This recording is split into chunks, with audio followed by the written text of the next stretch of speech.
All right, so the manual swap has been completed. Car drives perfect. Now it's time for the coating. Before you mess with any of these wires, make sure your key is not in the ignition. Make sure that the battery is definitely disconnected. Okay, I've gone ahead and removed this computer. This was the automatic transmission computer that's located right here after you remove this trim piece right here.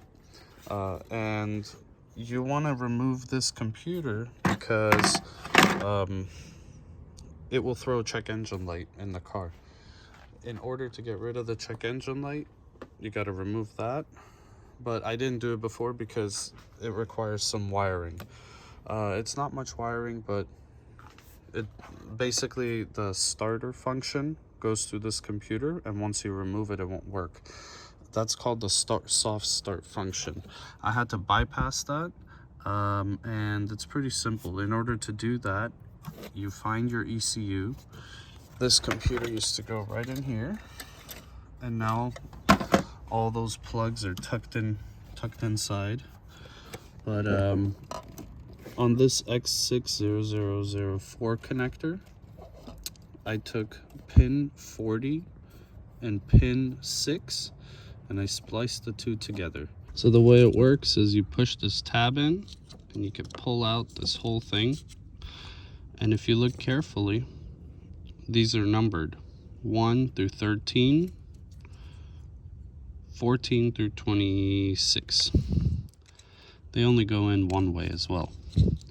So when I say you have to splice pin 6 to pin 40 on the X60004 connector, you can open that up, open it up just like I did this, and locate the exact pins.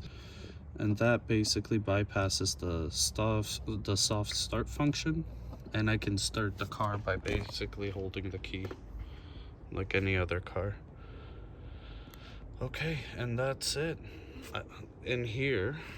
And then you want to do the EWS box inside the car. In order for the car to start, EWS needs a signal on pin 6. That's the park neutral signal. And if you don't get that signal, the car is not going to start. So what I did over here is I have this going into pin 6, and I'm basically attaching it to a power wire, and I'll splice that in. But any power wire will do. As long as pin 6 gets a power signal, your car should start. But now it should start.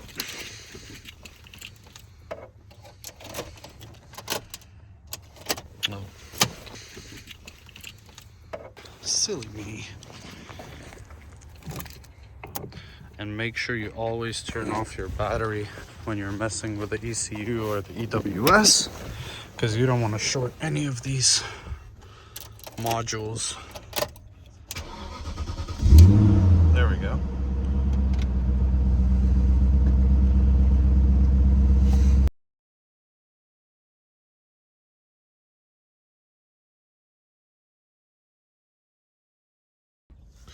We're under the car again, and that's the transmission reverse switch.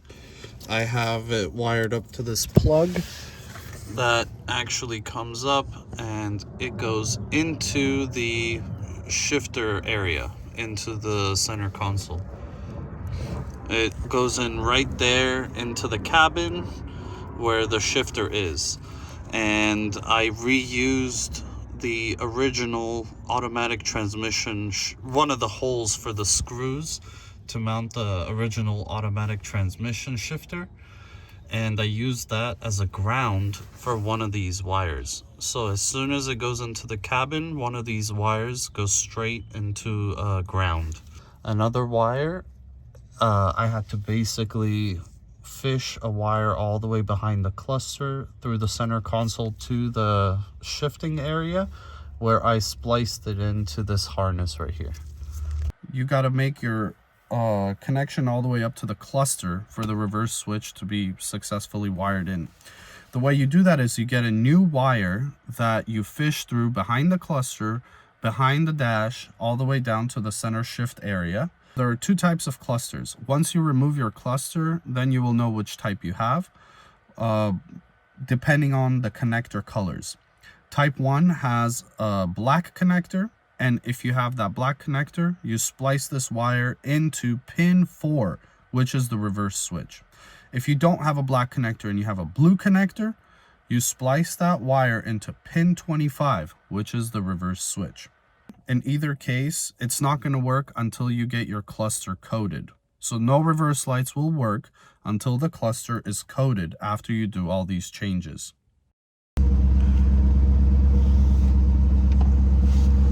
As you can see, the traction control light is on. And as well as, even though I wired up the reverse lights from here to the cluster, I still don't have reverse lights because the cluster needs to be coded and the traction control module needs to be coded.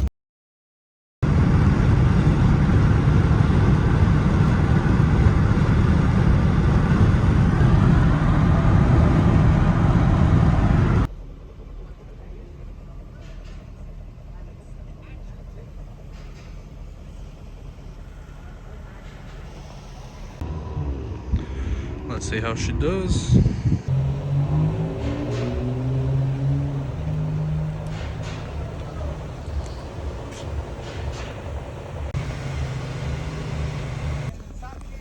Alright, so no check engine light was successful.